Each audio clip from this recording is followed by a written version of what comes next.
ইমরান খানের মুক্তির দাবিতে জনসমুদ্র পাকিস্তানের রাজপথ। প্রিয় নেতার কারাবন্দির 2 বছর পূর্তিতে মঙ্গলবার দেশজুড়ে ছিল উত্তাল।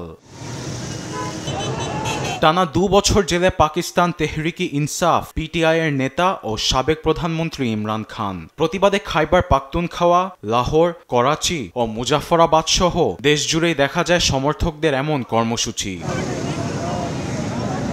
ইমরান সমর্থকদের দমাতে আগেই অতিরিক্ত নিরাপত্তা সদস্য মোতায়েন করে ক্ষমতাসীন শাহবাজ সরকার। করাচিতে শান্তিপূর্ণ বিক্ষোভে পুলিশ বাধা হয়ে দাঁড়ালে শুরু হয় সংঘর্ষ।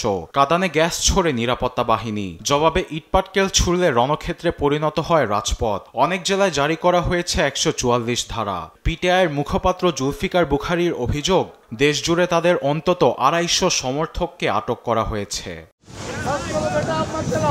সরকারের দমনপীড়নের মুখে পিছু না হটার ঘোষণা দিয়েছেন ইমরান খান।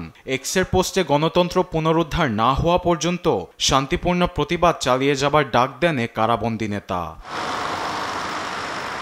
এদিকে পাঞ্জাব প্রদেশের আঞ্চলিক সরকারের মুখপাত্র উজমা বুখারী পিটিআইকে সন্ত্রাসী সংগঠন হিসেবে আখ্যায়িত করেছেন। তার বক্তব্যের প্রতিবাদ জানিয়ে প্রত্যাখ্যান করেছে পিটিআই। 2023 সালের 5 আগস্ট থেকে ইমরান খান কারাবন্দী।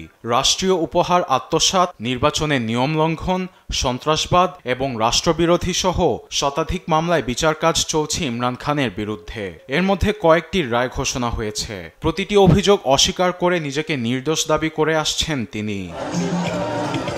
আরবেদ আফসার, নিউজ ডেস্ক, দেশ টিভি।